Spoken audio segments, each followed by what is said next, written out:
안녕하세요. 부동산 다이어리입니다. 반갑습니다. 오늘 토요일이고요. 제가 자주자주 정보를 확인했었어야 되는데 정보를 오늘 아침에서야 봐서 빨리 좀 올려드리려고 다른 걸 다 미뤘어요. 그게 뭐냐면 고덕제 신도시 평택에 고덕제 신도시에 이주자 택지가 이제 입찰이 들어가요. 경쟁 입찰이죠. 추첨이면 좋았을 텐데 경쟁 입찰 조금이라도 더 많이 쓴 사람들이 낙찰을 받아가요. 그러면 그 금액이 궁금하시겠죠? 날짜가 언젠지도 궁금하시고. 그래서 그 흐름을 알려드릴게요. 잠시만요.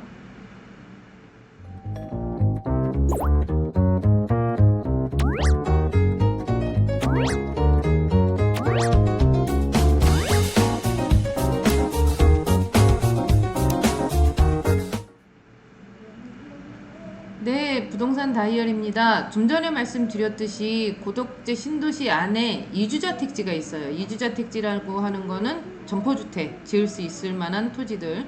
그거를 이제 이주자 택지라고 얘기를 하는데 분위기가 상당히 좋아요.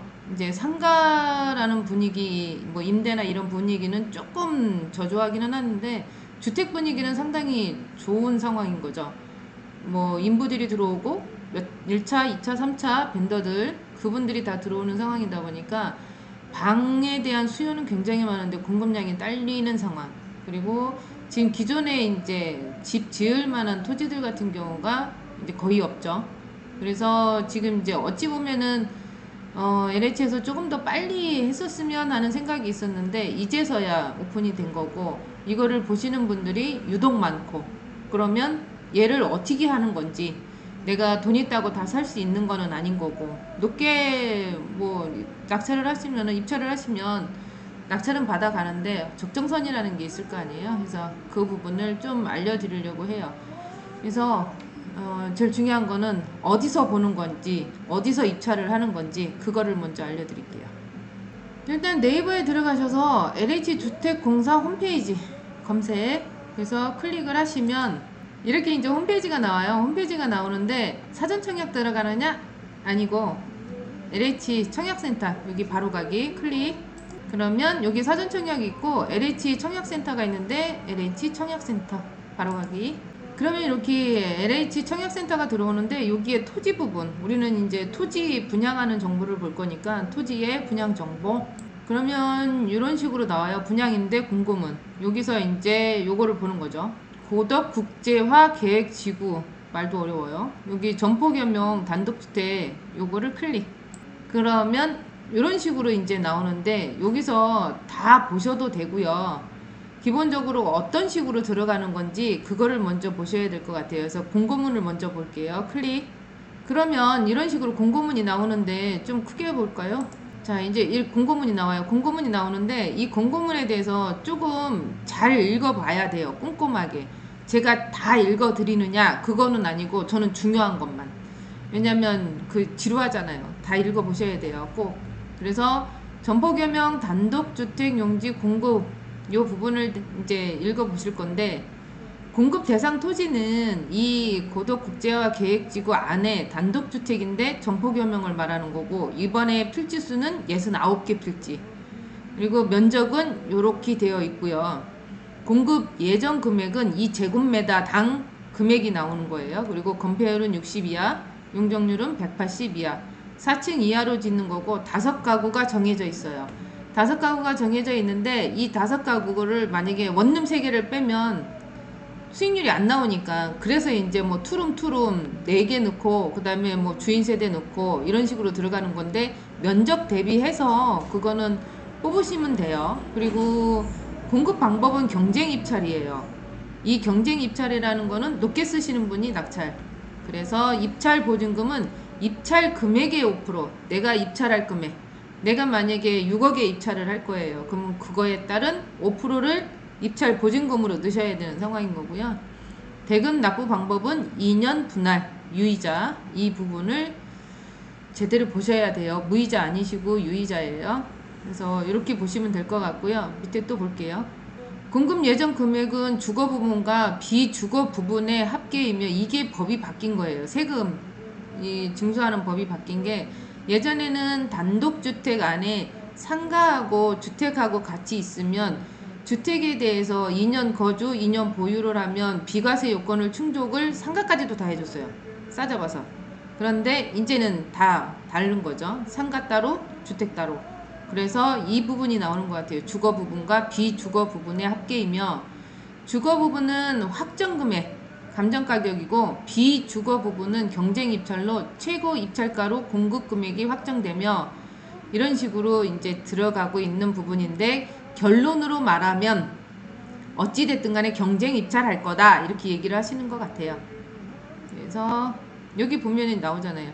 계약 시 주거와 비주거 구분 없이 낙찰 금액으로 계약 체결합니다. 이런 식으로 되어 있고, 그리고 제일 중요한 거, 입찰 보증금은 입찰하실 금액, 공급 예정 금액이 아니고 입찰하실 금액. 내가 6억 쓸 거면 6억의 5% 이상 그거를 납부해야 되는데 5%를 맞춰서 납부를 하셔야 돼요. 입찰 금액의 입찰 보증금의 20배를 초과하거나 공급 예정 가격 미만의 입찰 가격을 기재할 경우에는 무효 처리된다. 이렇게 되어 있고요. 신청 자격은 19세 이상만 이 부분인 거고, 일반 실수요자, 기존에 뭐 권리를 갖고 있었던 사람들이 하는 게 아니고 실수요자. 그래서 1인 1필지 이상 가능한 거고, 법인도 가능하세요. 1필지에 대하여 2인 이상의 공동 신청은 가능하나 동일인이 동일 필지에 2건 이상 신청은 불가한다. 이 말이, 나는 6억에 해놨는데 너무 높게 쓴 것 같아. 그래서 5억에 하나, 6억에 하나. 그래서 낮게 쓴 거, 뭐 이런 식으로 높게 쓴 거, 뭐 이런 식으로 하면 안 된다는 거. 그래서 1필지에 하나, 그것만 하셔야 되고요. 제일 중요한 거요. 공급 일정, 그리고 장소는 필요 없으세요. 인터넷 신청만 가능한 상황이다 보니까 공급 일정이 제일 중요해요. 일정은 6월 13일 날 월요일 날이에요. 오늘이 6월 4일. 그러면 13일이면 조금 여유는 있으시죠? 그래서 검토는 해보셔야 될 것 같고요. 이날 다 끝나요. 개찰도 하고 낙찰자도 발표하고 계약 체결일은 21일. 이제 그때까지 기다리셨다가 계약을 하면 되고요. 내가 낙찰이 되면 그렇게 되어 있는 거고요. 중간에 또 중요한 거 한번 볼게요. 입찰 신청 및 낙찰자 결정 방법은, 신청 절차는 이 LH 센터에 들어가서 하는 거예요. 그런데 공동인증서가 필요한데, 이게 이제 우리가 지금 은행권에서 하는 공동인증서가 따로 있잖아요.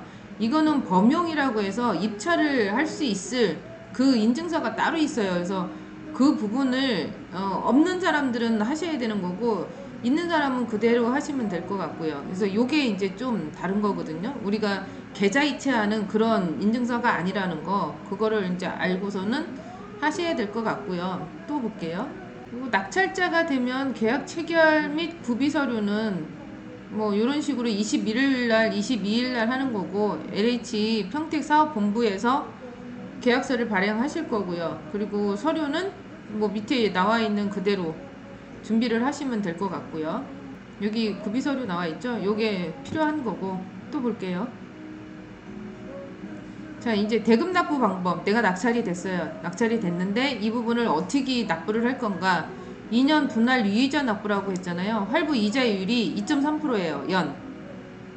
그래서 이 부분이 있는 거고, 그리고 계약금 체결할 때, 우리 계약 체결할 때 공급 가격의 10%, 5% 냈으니까 이제 5% 맞아 갖고 와서 계약 체결을 하고, 그런 다음에 공급 가격의 90%는 이제 중도금 및 잔금으로 넘어가는데, 매 6개월마다 단위 4회차 할부 이자가 플러스가 되고, 균등 분할 납부라고 하네요. 이렇게. 그래서 이것도 확인하셔야 될 것 같고요. 그리고 이 부분을 좀 읽어보세요. 할부 이자 및 지연 손해금. 그래서 민납 잔금에 대해서 2.3% 이자가 뭐 준비되는 거하고, 지연 손해금 연 6.5%그 부분이 있는 거고, 요거를 좀 자세히 읽어보시고요. 그 다음에 토지 사용, 소유권 이전 어떻게 하는지 볼게요.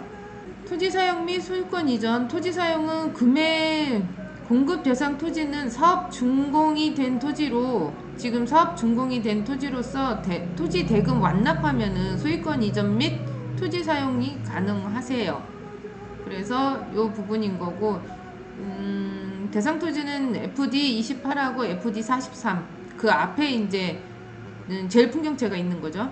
그리고 토지 사용 가능 시기는 2020년 12월 31일 이후에 가능했었던 거잖아요. 지금 22년인 거니까. 그리고 사업 준공 예정일은 21년 12월 31일 날로 되어 있고요.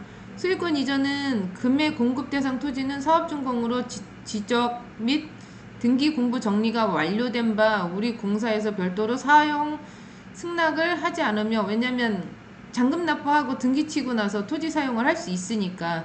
그래서 토지 사용 승낙은 필요치 않고, 토지를 사용하고자 할 때는 대금 완납 후 소유권 이전을 하여야 합니다. 이렇게 되어 있고요. 그러니까 잔금 내면 바로 공사가 가능하다라고 얘기를 하고 있는 거고요. 또 볼게요. 우리가 이제 좀 원하는 거 명의 변경. 근데 명의 변경은 소유권 이전 등기 시까지 내가 등기 내고 팔아라 이렇게 나오는 거예요. 원칙적으로 전매 행위가 안 된다고 금지가 되어 있으니까 하면 안 된다고 그렇게 나온 거고요. 이 부분에 대해서 등기치고는 가능하신 거고. 그리고 또 볼게요.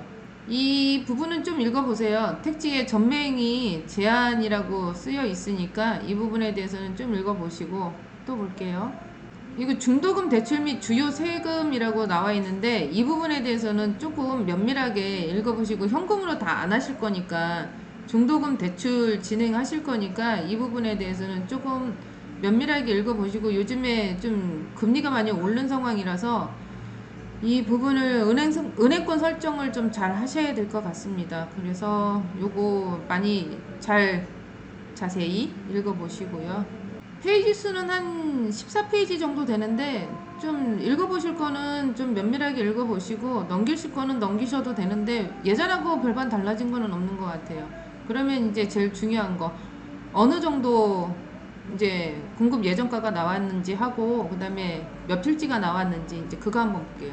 이렇게 보시면 이게 팜플렛이에요. 아까 그 홈페이지에서 보여주는 팜플렛인 거고, 점포겸용 단독주택용지 이 부분인 거고요. 위치는 뭐 다 아시잖아요. 고덕국제 신도시 있는 거고. 지금 예전하고는 좀 많이 달라졌죠. 삼성전자 이 부분들도 지금 3기까지가 웬만치 이제 준공이 났고 4기 착공 들어갔으니까 이 부분들이 좀 많이 바뀌어진 상황인 거고, 요 1단계나 2단계 요 부분도 좀 많이 바뀌었어요. 그래서 한번 현장 나와서 현장 한번 보시면 좋으실 것 같고요. 이거 요번에 이제 하는 게 FD28 여기하고 FD43 요 부분이에요. 여기가 이제 제일 풍경채가 들어가는 데잖아요. 그래서 요 부분이 이제 되는 거고, 여기 초등학교가 개교를 했어요. 그래서 어찌 보면 더 날 수도 있는 상황인 거고, 지금 뭐 수요가 많다 보니까 공급량이 딸려서 뭐 낙찰 받는 것도 괜찮을 거라고 봐요. 금액이 문제인 거고. 지금 이게 지금 현 시점에 삼성전자 앞에 그 사진인 것 같아요. 그래서 일부 공터가 보이기는 하는데 이 부분도 좀 많이 바뀌었고요. 이제 28부터 볼게요. FD 28인 거고, 28이 이쪽이에요. 이쪽인데 FD 28인 거고, 여기 그 다음에 이 블럭이 파라곤 2 지금 입주 다 했고, 그러고 나서 이제 거주를 다 하시다 보니까 이 부분들이 뭐 주택의 상가 정도 생기면 그래도 괜찮지 않을까 그런 생각은 들어요. 28블럭은. 근데 이제 이 43블럭 같은 경우에는 바로 초등학교가 인근에 있고, 그러니까는, 그리고 우리가 공사 기간이 한 5개월에서 6개월 정도 걸리잖아요. 그렇게 되면 제일 풍경채 같은 경우에는 내년에 입주를 하니까 얼추 맞지 않을까 그런 생각도 들고요. 지금 필지 부분이 여기가 이제 다 나온 것 같아요. 다 나왔고, 공급 가격이 이런 식으로 나왔어요. 6억이 좀 넘게. 큰 거 같은 경우는 뭐 8억짜리도 있고 그런데 이런 식으로 나와 있고요. 그리고 또 한번 볼게요. 아까 말씀은 드렸잖아요. 이게 건폐율하고 용적률하고 이 부분 다 말씀드렸으니까 그거 확인해 주시면 될 것 같고, 누가 봐도 이렇게 이제 영상을 올리면 어느 필지가 좋아요 이 말을 하세요. 근데 누가 봐도 남양바지의 코너가 제일 좋다라고 볼 수 있는 거죠. 프리미엄도 많이 생기니까. 또 볼게요. 이제 28블럭하고 43블럭 이 필지별로 공급 예정 가격 좀 가격이 많이 올랐다라고 보시면 돼요. 예전에 그 원주민들이 받았던 그 조성원가가 아니고 이거는 일반 입찰 가격이다 보니까 시세 대비, LH에서는 시세 대비, 시세가 이러니 이거 대비 얼마 뭐 이런 식으로 공급 예정 가격이 나오는 거라서 이걸 보시면 될 것 같고요.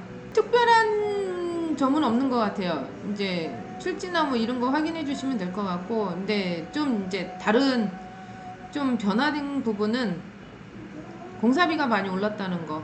그게 이제 제일 관건일 것 같고요. 그러면 이 필지가 네이버 쪽에서 봤을 때 어딘지 이제 그거 한번 보여드릴게요.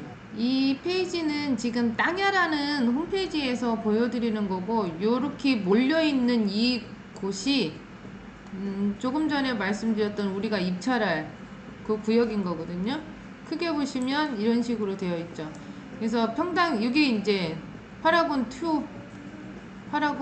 2인 아파트인 거고요. 이거를 키우게 되면은 각각의 평당 얼마 정도에 나오는지 땅야에서는 이렇게 나오거든요. 그래서 보편적으로 봤을 때 900만 원대의 토지가 공급 가격으로 나온 거고요. 이 코너나 이쪽에 같은 경우에는 1000만 원대가 넘는 거고, 그러면 결국에는 지금 시세가 얼마냐 이렇게 여쭤보시는 분들도 많이 있으실 거예요. 시세는 한 1500선이라고 보시면 돼요. 내가 입찰을 그러면 1500에 해야 되냐? 그거는 알아서 하셔야죠. 그 상황을 1500에 하시라고 했다가 조금 너무 높게 쓰시면 또 뭐라고 하실 것 같은 느낌은 드는데, 그거는 알아서 하셔야 될 것 같고, 시세가 일단은 1500선이라고 보시면 될 것 같아요. 그리고 네이버 좀 볼게요. 여기가 이제 고덕국제 신도시인 거고, 하도 말을 해서 이제 고덕국제 신도시에 대해서는 다들 아실 것 같아요. 이쪽이에요, 이쪽이다 보니까 여기가 이제 파라곤 2인 거고, 제일풍경제가 공사를 하고 있고, 요 초등학교가 개교를 했고, 여기는 지금 공사를 해서 다 준공이 나고 있는 상황인 거고, 근데 여기는 아직까지는 이제 없었던 상황이었었죠. 그래서 이렇게 보시면 이 필지들이 이제 요번에 입찰을 하는 거거든요. 그래서 어느 필지가 좋아요가 제일 관건일 것 같아요. 누가 봐도 이 필지가 제일 좋겠죠. 근데 이제 이건 경쟁 입찰이거든요. 경쟁 입찰이다 보니까 누가 많이 쓰느냐가 제일 관건인 거고, 내가 이거를 해가지고 찍었다가 등기 내고 팔 거예요 그러면 좀 웬만치 금액은 쓰셔야 되는 상황인 거고, 그거를 시세대로 썼다가는 시세 이상으로 누군가한테 팔 수 있는 상황은 아닌 거잖아요. 근데 워낙에 공급 가격 자체가 높게 나온 상황이다 보니까 그 부분을 좀 풀어갈 수 있는 여지는 있어야 될 것 같아요. 그래서 여기서 어느 게 제일 좋아요 그러면은 이 11자 상권이 제일 낫다라고 볼 수 있는 거고, 이 학교 주변으로 해서 이 부분도 괜찮을 것 같아요. 왜냐면 학교 보내는 뭐 가족 단위 그 부분들은 또 이쪽으로 형성이 될 수 있을 것 같으니까. 그래서 필지가 몇 개 안 되다 보니까 어느 필지가 제일 안 좋아요 이렇게 말을 하면 중간에 이렇게 낀 게 안 좋겠죠. 북쪽에 있는 거. 근데 다른 것들은 그래도 괜찮고, 공원 앞에 같은 경우에는 공원 앞이라고 해도 여기 도로가 있는 상황이라서 이 상가 부분들도 활용도에 따라서 좀 달라질 수도 있는 거고, 그렇게 보시면 될 것 같아요. 그래서 필지가 몇 개 안 되니까 경쟁은 굉장히 좀 심하지 않을까 그런 생각도 들고 있고요. 이렇게 영상을 올리면 또 그 얘기를 하시더라고요. 그래서 해요 말아요? 하세요. 하셔야 되는 게 맞는 거고, 지금 분위기가 굉장히 들떠 있으니까 하셔야 되는 게 맞는 건데, 낙찰만 받아오세요. 낙찰, 그럼 뭐 그렇다고 해서 뭐 평당 2천에 낙찰을 받지는 않으실 거 아니에요. 거의 한 1500선, 1400선 그 정도에는 받으실 것 같은데, 또 모르죠. 어느 누군가는 1500 이상을 쓸 수도 있는 거고. 그래서 분위기는 굉장히 좋으니까 좀 낙찰 받으셔서 건물을 지셔도 될 것 같고, 건물을 못 짓게 될 경우에는 뭐 등기 내고 파셔도 될 것 같고, 그런데 세금 부분이 좀 많이 이제 취등록세나 이런 부분들이 많이 들어가다 보니까 그거는 감해야 될 것 같고요. 일단은 대략적으로 풀어드렸고요. 풀어드렸으니까 이 부분을 제가 금액을 갖다가 뭐 정해드리고 그럴 수는 없는 상황인 거고, 위치나 이런 부분들은 보편적인 곳이 프리미엄이 붙는 거고, 여기 같은 경우는 바로 공사가 가능하니까 그래도 건축하시는 분들 같은 경우에는 관심도가 굉장히 높으실 거고요. 그리고 고덕국제 신도시 자체가 지금 공급량이 딸리는 상황이다 보니까 뭘 갖다 놔도 수요는 다 있을 거고, 그래서 한번 검토해 보시는 것도 괜찮으실 것 같아요.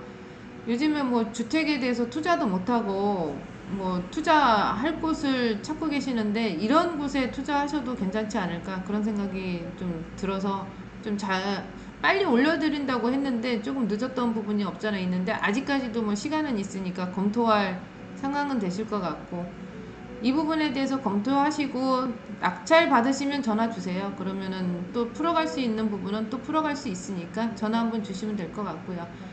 제가 계속 얘기하죠. 이 부동산 다이어리라고 네이버 밴드에 부동산 다이어리 검색하셔서 들어오시면 제가 이제 이름하고 전화번호하고 지역을 좀 받고 있고 그 부분에 대해서는 계속 관리를 할 수 있는 여지가 있으니까 제가 전화번호를 요구하고 있거든요. 그래서 전화번호 주시면은 급하게 해야 될 물건, 정말 좋은 물건, 이 물건들은 제가 문자로 계속 보내드리고 있고 관리해드리고 있으니까 그 네이버 밴드 부동산 다이어리 이제 찾아서 검색해서 들어오시면 제가 승인 내드릴 거고요. 괜찮으셨으면 좋아요, 구독, 알람 설정해 주시고요. 이상으로 부동산 다이어리였습니다. 감사합니다.